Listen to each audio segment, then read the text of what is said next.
Beautiful ladies and perfect gentlemen, every Wednesday we are live with MC Omari Nash on one show. Oh, kuanzia check it out. So kuanzia saa 4 ya every usiku. Wednesday usiku kwa Facebook na YouTube. Kwa Facebook na YouTube.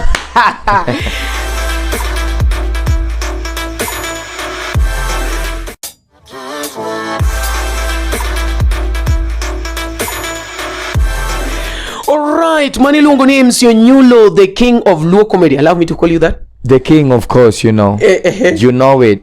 Wano kwasa comedy neka ibiru tika udosi nito. Konjogie kagiwinjo ni you are the king of Luo comedy. Say, ladies and gentlemen, I'm the king of Luo comedy.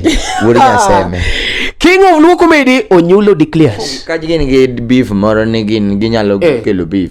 To gikel jochi edi mondo jochi mpa moja mondo wat bedo. Onyulo se wacho ni ene the king of Luo comedy. Koro koponi nitie beef moro luonga, I'll do that. Yeah. I'll do that. They gave man the other one on one.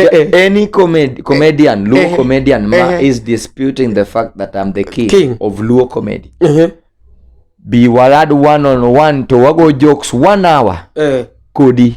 Ongenwe jokes. Ongenwe joke. Ongenwe 1 hour. 1 hour. Waketo kamera. In fact, wadhi kodi 1 year. To onge luokbe. Kola dwa neno kamudwa nyane.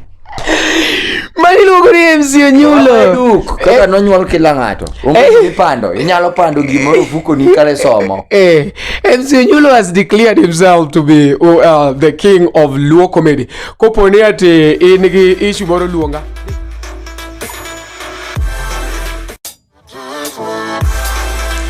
Every Wednesday, tuko live na MC Omari na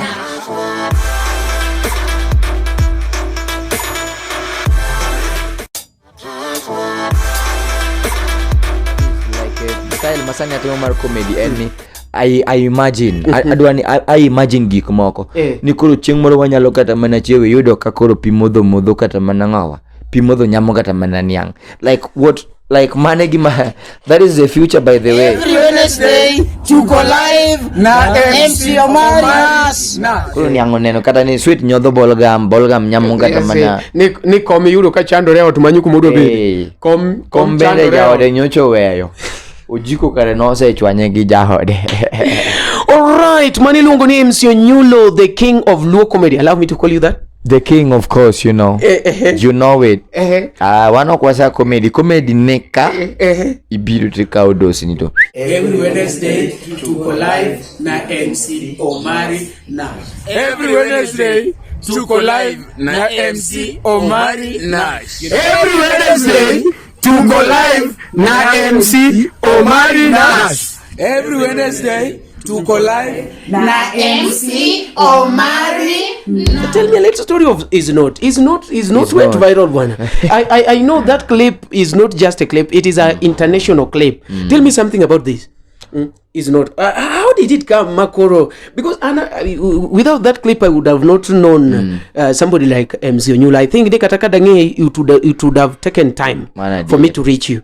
Because something about is not it's not true. Wachoni mano gini manya kora chaki an kana donje at non-spoken word artist ningi sani duonda nok en duon mar jamijiniero mano duol minyalo yalgo do gimoro taduga ng'eyo nikech nabor sana gi weche Nyasaye, yani kaka nyalo bedo pastor adier ka kore rada gi pastor machal koda kama wang ni winji wach kosi wacho ne nyathini pimo wiwa kata ro malere mora ang ni wach na pimo wiwa kora dhi ang'eyo kama nyalo tere duol gino chanda kabisa mapimo no osiepe na moko mane wang'ere go.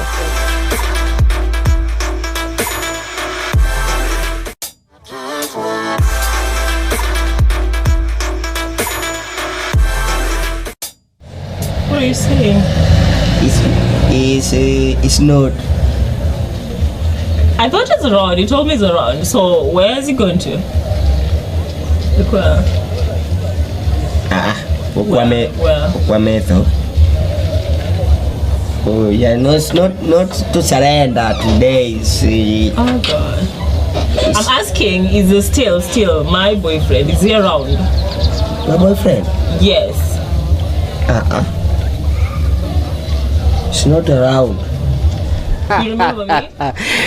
All right, it's another Wednesday. mana kaka pile and sangwen and I don't want to let my fans down and supporters. I know you people have been waiting for this amazing show.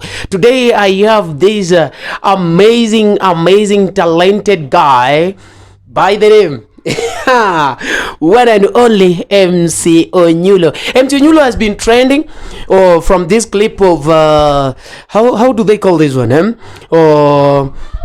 Is not aparikanye mono or drive nying jino drive nying mar is not go around. And today I have the person in the house is called MC Onyulo. Makeloni chendo ni endi kaka pila ni lunga ni MC Umarinash gimenyalo timo ne msani kaka wacho pile in every show en koponi ineno ko wan gi ngato ka en gi MC Onyulo gimetimo kacha cha endo kise subscribe na MC Umarinash gimenyalo timo idhi kacha cha YouTube mar MC Onyulo, you subscribe, you share, you comment, and that you'll be promoting us wambi poko wacho ni wachopo. In fact we are graded among the upcoming artists, especially me as Umeri Nation. Giminyalo timono kachicha endo and share this video for us to have several viewers.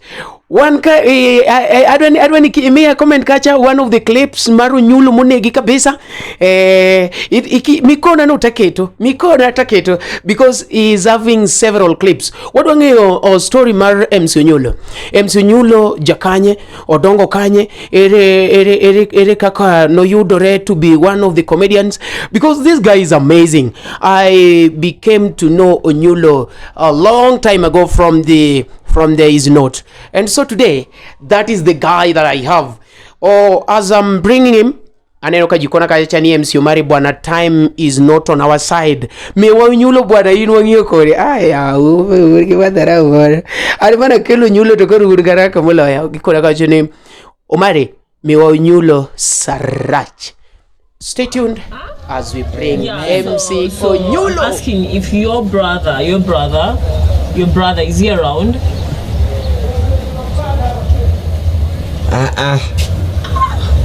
Isa na Johnny. Johnny to where? Johnny Massis. What about Johnny Massis? Nothing no Massi. Who is Massi? All right, MC Onyulo. Bala. Milo needs no. Well, people have been giving me comments. Bwana me wa MC Onyulo. This guy is here today, and we want to know the story of MC Onyulo. Ijadala makawuri lugo ni MC Onyulo. Mine noga nena maybe jomoko nene ga mane clips. MC Onyulo, tell us your name. Iluonge ni ngawa koro kwa wacho ne adwa uru ni pesa. Dwa uru na pesa. Mano Nicholas Odhiambo jakanye Kindu Kamser Seka Homa Bay County Kamser Seka Kindu Kindu ikori Kindu Onyulo ngene samoro jikaneno akwa timo komedi endi. There are some people they think we don't have educational background. So I want you to tell these people, are you learned because school no bagigi kumoro so mbichalonane sombato notemo natemo kabisa ntemo tunatemo kabisa sombato natemo nadhi nyaka form 4 university ndalo moko nadhi dho machato ne koro nwapuonjoro nen project moro man wapuonjo nyithiyo university koro wamentage mano jo Safaricom Blaze menotera asedhi kuonde mang'eny sana so far so good, adhi maber pokaneno kamoro madonjo to penja ni to ere gigi mag sikul momito riemba an pile lado gi jitu wanyera kaladhi ate usually MC Onyulo somo nyaka form 4 then the university no the mentage to poda somo pod wasomo penga isomo secondary mane Kindu Muslim secondary school and mixed Kindu Muslim mixed secondary to dongiche de sikul ndi Onyulo awanto nyaka ne wachedi koro ne jomage mane nyalo kawo chance ngeni nitie gimoro milo ni opportunity course en ga course dong Mombasa gide nga aneno ka ngato kwayo ka cheni abakoni Onyulo golangolo wane wang ne joma dwa neno wanga they want to see you. They want to see real Onyulo koro Onyulo adwa penji matin about your family. Are you married? Are you single? Are you engaged? Nikech nitie ng'at mapenjo ni bwana Onyulo ni en kanang'o. Oseyudo nyadendi moro bwana, nikech nitie nyadendi moro makoro tho kama serious. Wacho ni ya Nyasaye achiel koponi nya yudo Onyulo ni. Ambe nasetemo though kang'e ni wanwa mara ni obedo classified e group mane. Wan warito chieng' manayudo dhako biro kendo. Okay. Kayudo dhako tabiro kendo. Dhake mapok ayudo. Ya dhake mapok ayudo. Bari lugo ni MC Onyulo mana kaka winjo no endi winjo ni ojawo mabe en awiti massive.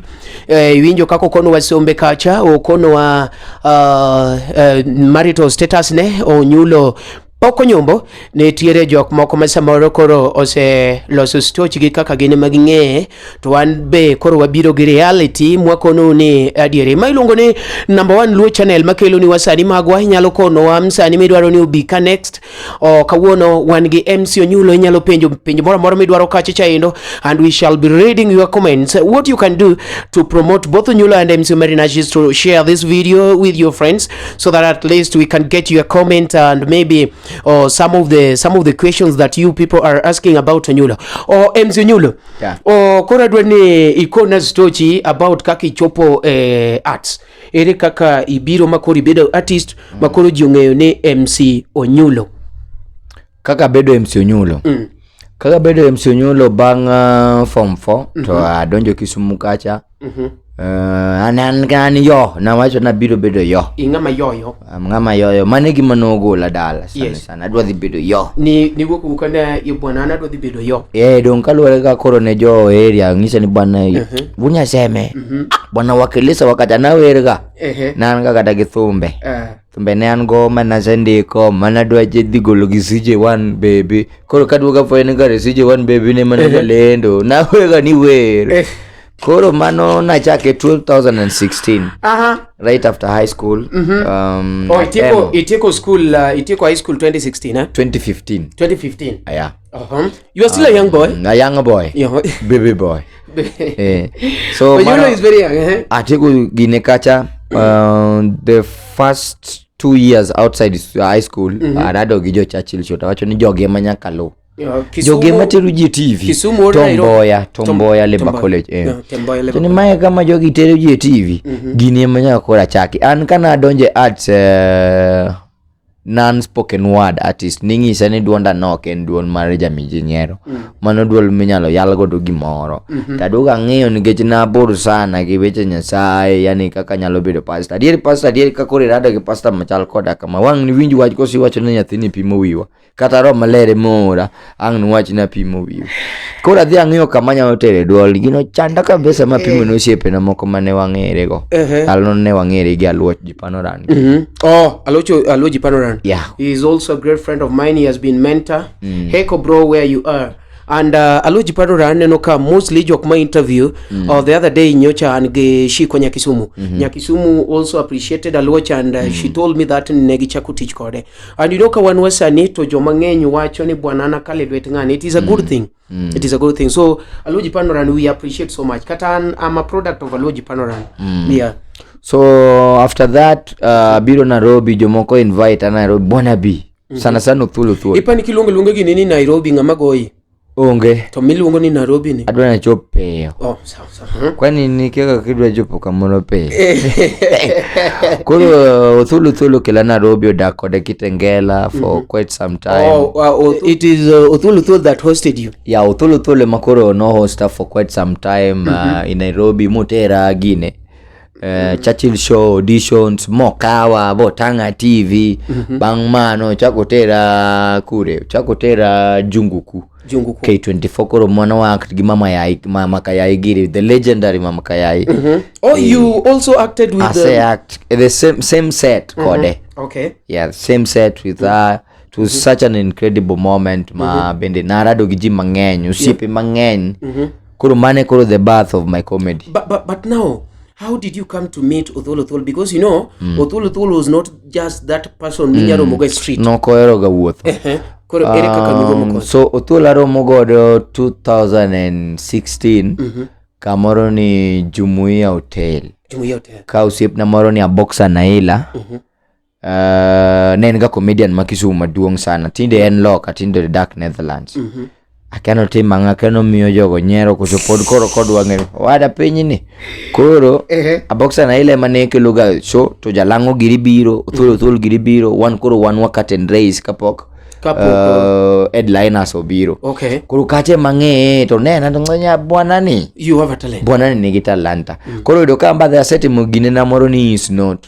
Oh, it is by that time Magicha ne trend. Yeah, by that time that my video was trending. By that time mono video cha trend. Yeah, by then my video no net trend. Is not. Koro is not ni bende trend ka wa Onjiri, Peter Onjiri. Organize shoot moro mane wadwa timo gothulo thuol Kasuku kama kora time log 1 base ki ang'owa. Base apart magapiko. Exactly. Kasuku sani nitie Zora. Yeah, and Zora. En Ugola watchman no. So mago siepe na mwasetiyo go. He is also a great friend of mine. Kasuku, big up bro. Mago jo achako tiyo godo jok mwatimo go anasetimo film. Asetimo stand-up comedy, gi Churchill show, asetimo sitcom, asetimo stage theater. To kod community theater ba asetimo gi grupo moro ni Kisumu Arts Ensemble, monotel ne gi Ochieng Bam. Asante, my director was Asante Kwachrading. Asante Kwachrading ema ne ndikonwa stage plays to watimo museum kacha. Ni donjo gi siling 300 dek wan wachake chon sana. Mwatimo ya community theater warwako nyaka puppet, giant puppet maduong' cha. Onyulo, from what you've told me through your story, I want to take you back a little bit back. Chien Martin. No, and personally gimomi ang'eyo Onyulo. Personally gimomi ang'eyo Onyulo, and I know most of jok ma watch be ong'eyo through that. And this thing of is not. Tell me a little story of is not went viral one. I know that clip is not just a clip, it is an international clip. Tell me something about this. Is not. How did it come, Makoro? Because without that clip, I would have not known somebody like MC Onyulo. I think it would have taken time for me to reach you. Because something about is not. It's not true. Actually, mano, it was luck. It was God's grace. Amongst the beautiful videos manwa timo together gi Kisumu City TV. My good friend MC Steel mane worked goni eno wadwa. Patricia mano ne Misungu mano wacho ni Misungu obiro, Misungu muloji koro ere kaka gini dobedo directed mudhi obedo mano mane kachaga yudo kadiyo ne waonge ga script. It was not scripted. Ano ka script ga comedy ga. Seriously? Okay, script. En gima dhika jata ngiso joka nikech en gima nitie. An walking supermarket mar comedy. Onyulo we aket ne joge aket ne joge gino gene bwana. Bwana we aket ne is not we have to put it. Is it Don't there? Go around. Is it there? It's not. It is not here. It's not here. We have to put for these people this thing. It's not. I thought it's around. You told me it's around. So where is he going to? Where?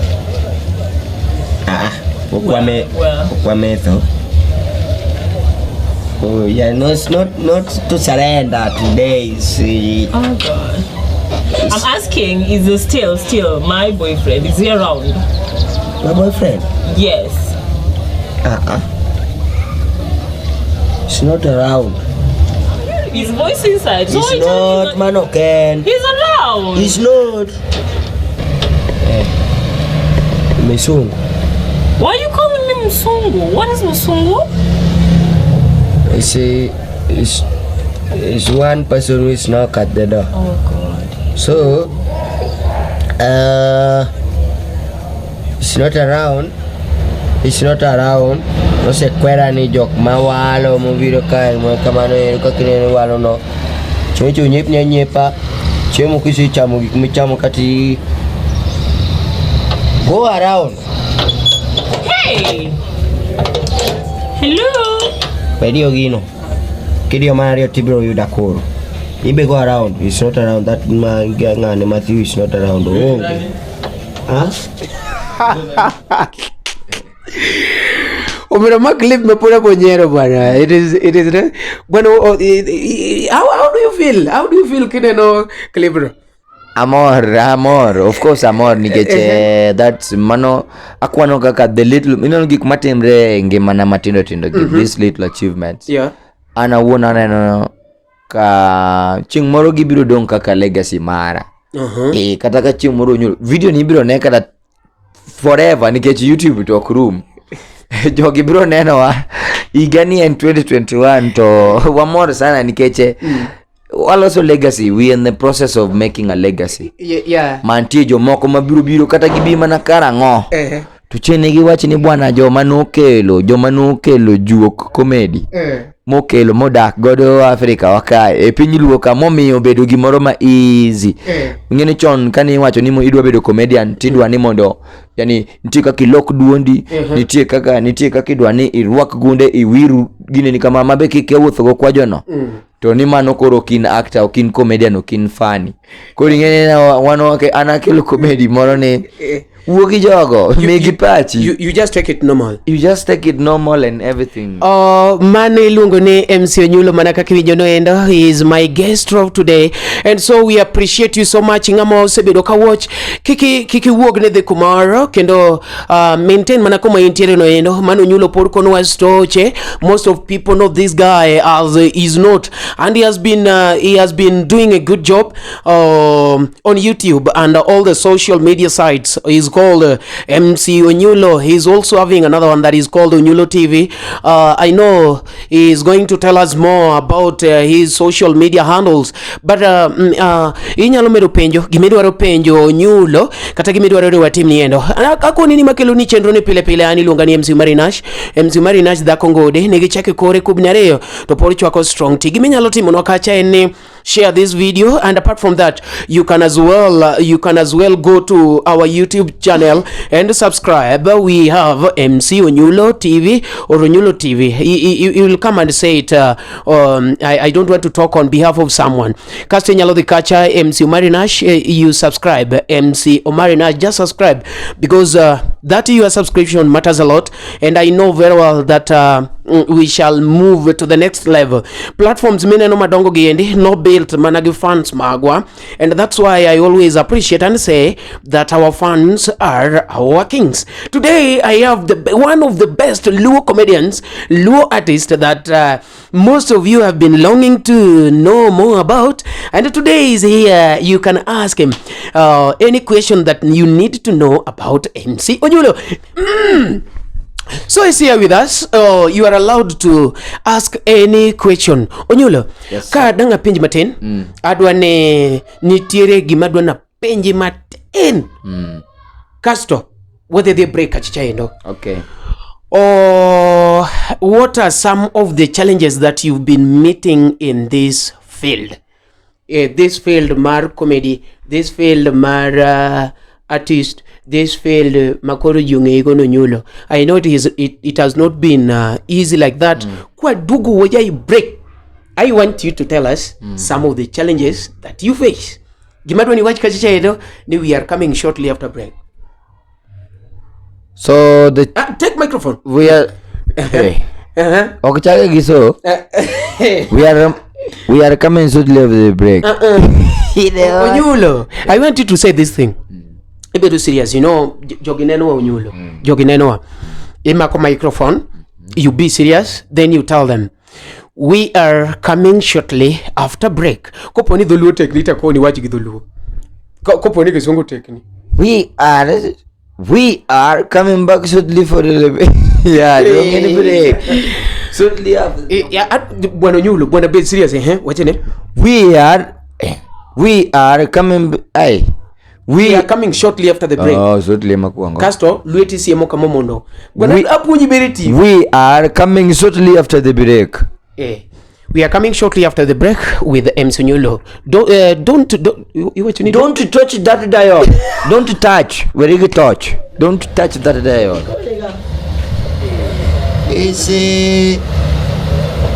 It's today. at 2 p.m.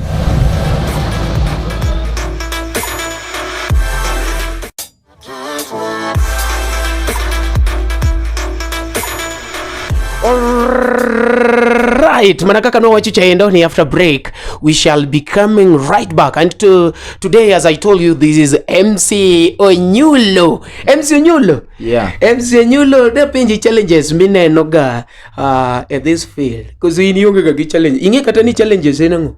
Challenges tangeyo. Dong moko mane face Africa ka. Koro magi kuma face Africa. Oh. Magi koro ma face. Ma face Angoto gik moko adwa mano to yango. Wachwa. Achiel. Bwana jomoko paroga apara ni koro tijwa ni en gimoro mar walo. Though en walo ndiyo. But ok en gir walo. Tijwa ni en walo. But ok en gir walo. Take that point. Please, nikech ing'eni ni samoro bwana ng'ato luongi bwana kisemiyo gi nyiero kae to ng'isi ni ang' noorni pesa idhi ot. Adieri timo maber ok idwa ketho mood nikech gima nokeli ne en kelo mor. In isekelo. Koro ok idwa chako loka. Bwana koro kaka idwa timo follow up ka bwana an ok onyola jaohala ok akia piro ng'ato. Iwinjo. Koro ng'ato budho gi pesa ni. Idhi asara makata niende bedi kata ni uso kata mana watch ni ne wa uso kata mana maka. Kata ni uso maka. Ngeni de bedi kata ni uso kata mana maka. Kati ja us mandas. Ngeni ngato ok nyalo kawo mandasi no to dhi god. Exactly. Kechen gimi neno. It's a good. Koro mar wacha e sawa service. Koro service wacha e mangato lewa kisetiyo kuma be idong gida kare stage. Kata burudika en burudika koso burudisa. Both can. Koro kakoro ne yudo burudika gi burudisa no magi timo te mago kae to ng'ane dwa lal nigi pesa to ng'isi ni en busy matin koro ko yudo bedo busy moingo kaka ne en busy cha. Koro ji mang'eny sana are taking our job for granted. Iwinjo. Which is quite bad for me I really feel bad nikech akia ka nyalo explain ne ng'ato ni wachal ka gima wa direct jowadwa into some sort of depression or something that will not even help them nikech ere kaka ana wuon kako nyulo ni sani pod ng'ato nyalo lal gi pesa na. It is bad. En gima rach sana. Mano Onyulo ema wuoyo kodu mana kaka iwinjo nendo owacho ni the most or the greatest challenge that is facing as one of the MCs or comedians and ng'ato luongi maber kendo sa modwari to you are very important, then after giving the service they don't take it as your job, and it is just a humble request to the clients of those people that always contact the comedians or the MC that mana kaka ineno imbe tiji ne important ni miluongo MC or comedian, please ensure that after the service, after you've been rendered the service by the MC or a comedian, please tim ne ng'ano gimoro nikech embe nitie jok moko mo depend kuome and so on and so forth. Onyulo, aneno ka sama yo wang'o kendo tuwa jokwa tieko. The question that I want to ask you, I know it's a personal question, but I know these people may want seriously to know that this comedy thing, is it the main job that you do, or it is the hustle, or there is a side hustle that you have apart from comedy? Anaonge side hustle. Comedy is my life. Comedy is what I breathe, I eat, I sleep. Comedy. Yeah. Anyalo wacho ni so far so good. Apparently ase achieve gik kata ase yudo gik mang'eny kaluwore gi tije mar comedy ni. Yaw YouTube channel, now verified on YouTube. I'm a YouTuber creating content for the Luo nation, making the nation laugh. So that is my job. Mano kama yude utungulo na moro. Apart from that, I'm doing art as a business. Yeah, I organize shows and gi kipindi gama ko mage ilungo nade sessions moko madhi e sikunde moko atimo mentorship tichula ineno. So it is business for me. Okay. onge gimoro matimo apart from comedy, mae gimatimo. Okay, you've gotten it right from my guest, and gimotimo in comedy. Owacho ni otimo arts as a business. And what I want to tell you, ingama kore kadwa chako maybe donje comedy or something. Onyulo has been in Nairobi for several days. To iwinjo ni onge gima en go apart from that. It means this thing pays, okay? Is it right? Yeah. It pays. Kendo pay maber ndi. To mana kibedo kode serious. Mana kibedo kode serious, ibedo consistent, ibedo patient enough. Gini ok biya kamano. Kaito juok gigie magi fame. Gino nyalo miyo ilokri janeko. Fame. Nyaki bed kode very careful. How do you take it, Kai? The tomorrow then people are like, wow, ni Onyulo. Hey, yani ni wewe. Onyulo, you mean, how do you take it? Like, imagine people are scrambling. Like, I saw you when you were in Migori. And somebody sent me a clip when people were scrambling to take just a selfie with you. How do you take it? Jikoro lori bwana, yani ni maju lori gweng no. Jidwako kodi picha. Mia mor sana, to samaro be omia kuyo sana. Nikeche, for example, dala kadhi dala kindu. Kadhi dalawa. Jipongo dalawa. Kuro koso me abed privacy, aunge privacy. Yonge privacy. Ineno, yana chala ngatma, yani gicholo wanya ke dalawa. Mama wakendo luora, ineno. Yeah, as in, oneno ka alok rangato. Jogweng bende ngi kama nyathi ni ini ngama juero yani okinyal dak ngi mama private kuri apenjira ga samoro ne jipongo apenjira ga samoro nito jogi paro ko dango kata mama wani o feel ganade koneno ka koro okanancha ino nyulo moro moro kata an be samora buoga pe to mano kuri manga maluonga ni iwinjo samora dhie shows moko madongo like my biggest achievement mane mora mogik. Then in 2018, nabedo official MC mar a secret party. Mar Lupita Nyong'o kano wuok America. I saw you kiwuotho e red carpet. Kuro ng'eni macha gichanoka wage paro mang'eny mawacho ni jogi dwa timre koda naye. Iwinjo. It was a private dinner party mara elagiri ni kacha ni koro ra elagiri be koro ng'eyo ni macha is not.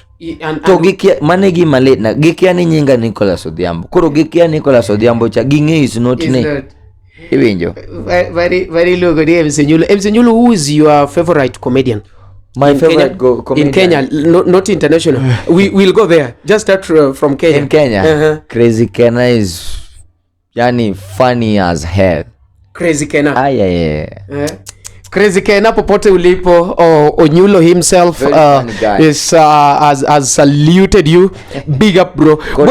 Biro kanyo. Bwana ngena yuro ni Crazy Kena karibi maja Homa Bay. Be manaja Homa Bay. Magojo mta. Ma winjo ni ati iluonge ni Ken. Mano Ken. Be mana Ken Odhiambo. Yes, nyaka tim kore gimoro Crazy Kena, Tim Onyulo TV. You can't wait for this one. What about Flacco? What can you say about Flacco? Flacco as a comedian, Mama Otis. Flacco aka Mama Otis. As a comedian, as an artist, he's doing great because he's multifaceted. No.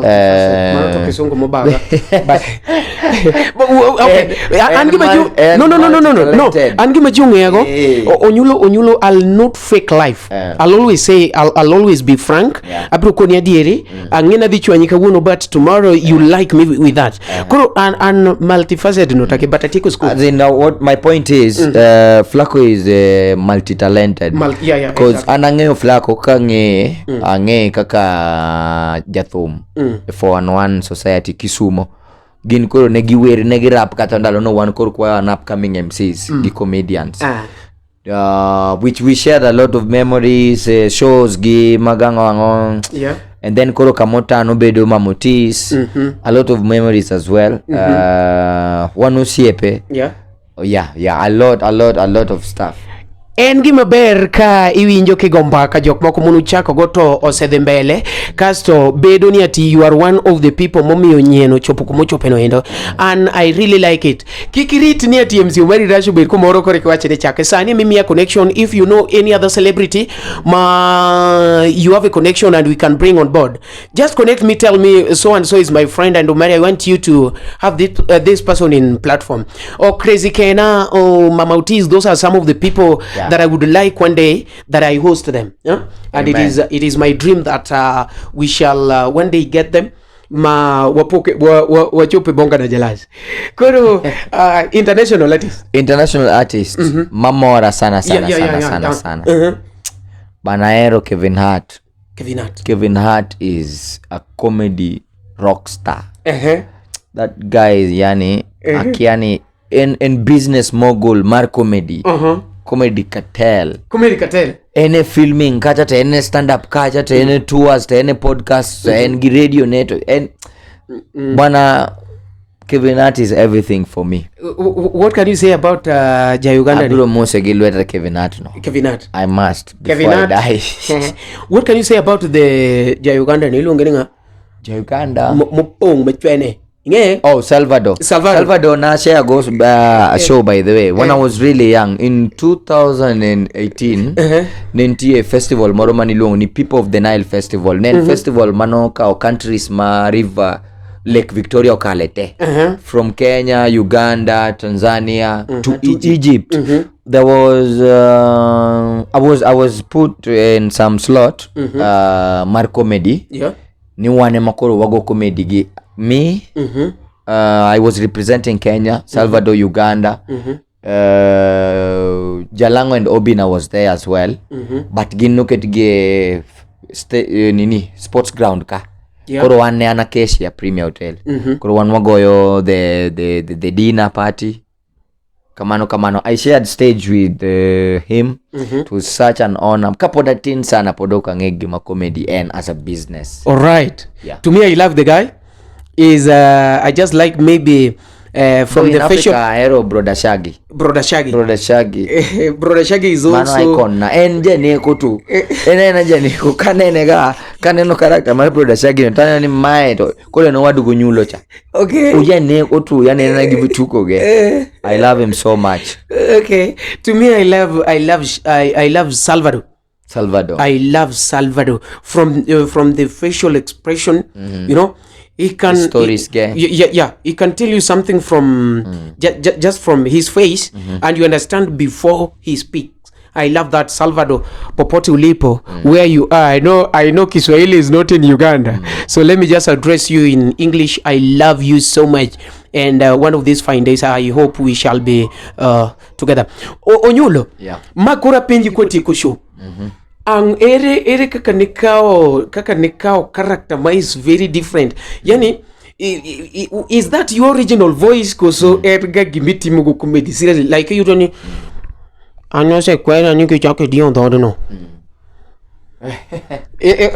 Koro gimati mo kongi gol lagi no by the way erne we musongo me would ne ya idwa mi script moro mondo koro achal kata babu mondi wuora ne that answer.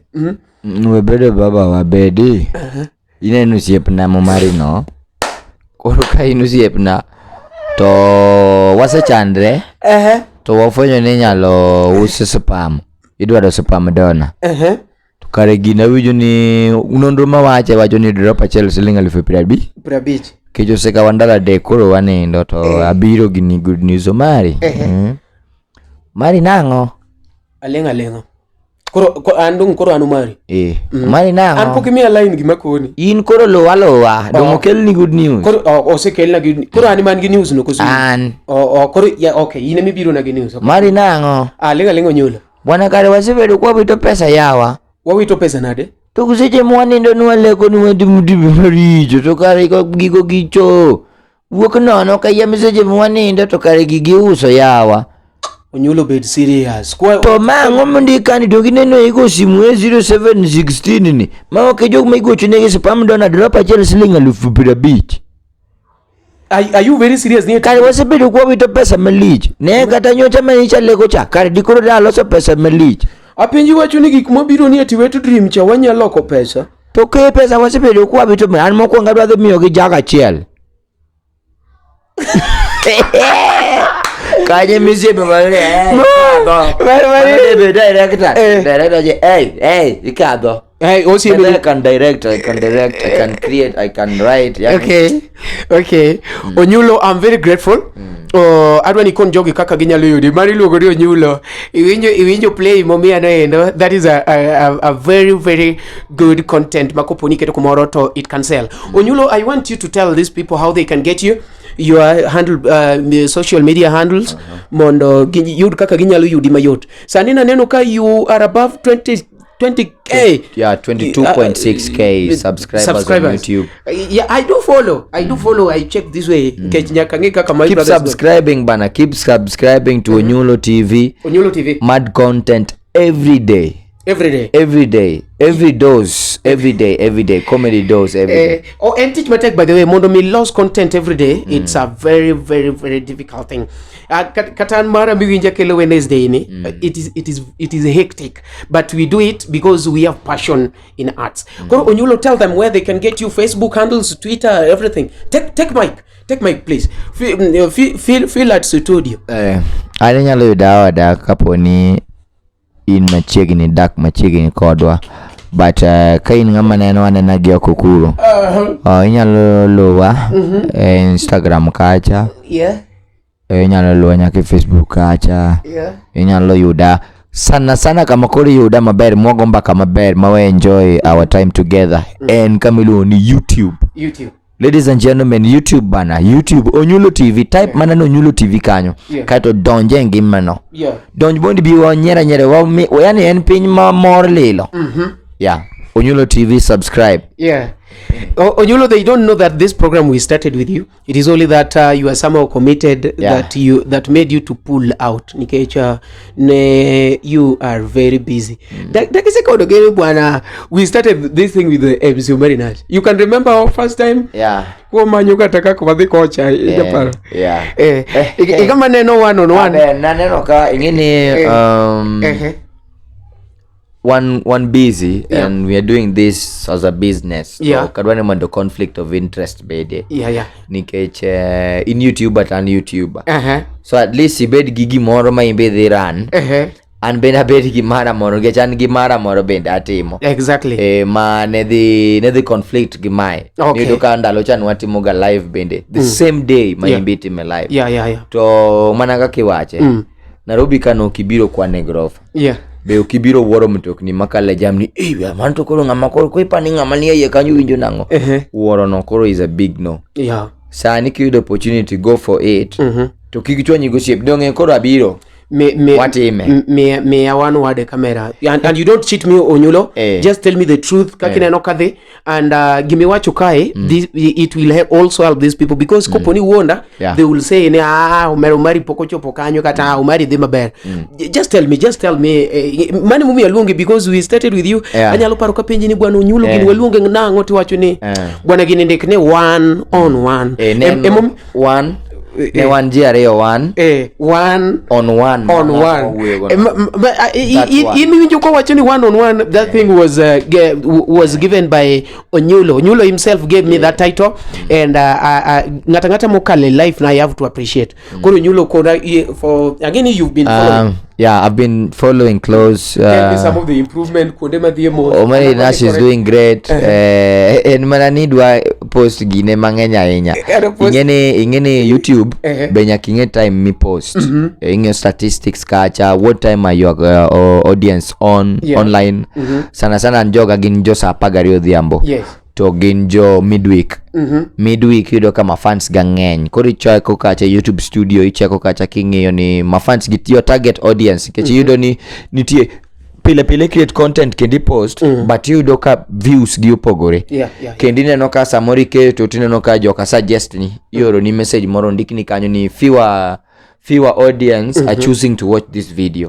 mangiso nango. So that is when you go and ask yourself if suppose camera emarach so I post gokinyi ahinya ka ji pod nindo. Ngeni gima watimoni is for an online audience. Okay, en gima owachni ni jogi wan go kasani. So online audience nitie tendency moro ni jomoko ok donjo online gokinyi, jomoko ok donjo saboro. But you're doing great. Keep creating content and then par kikwi will because your channel is like a TV channel, manage different programs. You're doing programs for live events. You're doing this as a talk show to give others. Koro migi date ticket to a community ni kacha I post kacha to gibedo ka gingeyo description kacha gibedo ka ngeni MC Mari Nash every Monday kipindini every kama enema then moko ma hivi go nyalo lwar kanyo in anytime. Yeah.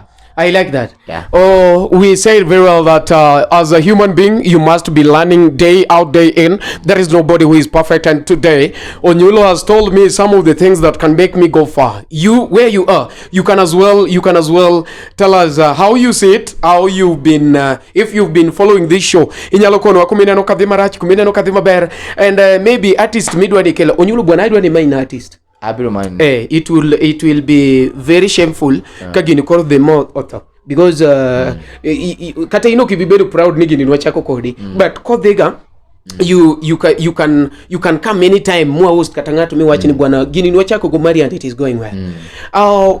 Lastly, I want to appreciate you because you accepted my call. There are many artists that have been calling to at least come to my interview and they've not accepted. And actually, you can't fight, you can't beat somebody because ngatu nige personality mage. Koro I accept me weo tijenite. I remember you told me that you were supposed to be going to a certain show. To iweo mi biro kone and manu launch mare Amiso Twango. Yeah. We are up for that show, ladies and gentlemen. Check out his new song on YouTube. It is Achiel Kumapar. Yeah. We are very, very proud of you people. Let's meet next. Onyulo okikona your favorite comedy ket katieko? My favorite comedy. My favorite comedy ene kama Dinenya Saibed Gisimu. So that is like a style masani atimo mar comedy and I imagine I imagine gik moko ni koro chieng moro wanyalo kata mana chiewe yudo ka koro pi modho kata mana ngawa pi modho nyamo kata mana niang like mane gima that is the future by the way nkech soon atako atimo short course moro to apuonjora atiegora e weche mag animation cartoon adwa biro e katunda Onyulo TV bedo katunde man ma voice gi hun gi jomoko mobro yudo kanyo mo nyalo tiyo go. I'm part of that project. Don't worry, I'm there. One gi stories magret koro wabiro imagine koro niango neno kata ni sweet nyodho bolgam nyamo kata mana ni kom yudo ka chandore ot manyu kumodo be kom bende jaode nyocho weyo ojiko kare no se chwanye gi jaode. Wana in biero ga nyiri kata mama moko ero yien. Nyiri moko ero yien. Bisera do gi nyiri nyako moko ero yien. Bana nyiri bana ba inti nyiri moko. They lay off let by the way nyiri moko ero yien is a friend. Inti nyiri mang'eny moko ero yien. Moko to ero. Moko ero yien mera. Yudo kata ni bwana. Ni koro nyako moro ila moro majenja nangisi na romo ko cha ngisa ni enoko ero yien. Mago do nyiri la maga bwana. Kare type mane mudonga die. Mago nyiri mabiro to nike chingeni kaka no wadhi after that. Wadhi kodegi luongo nade.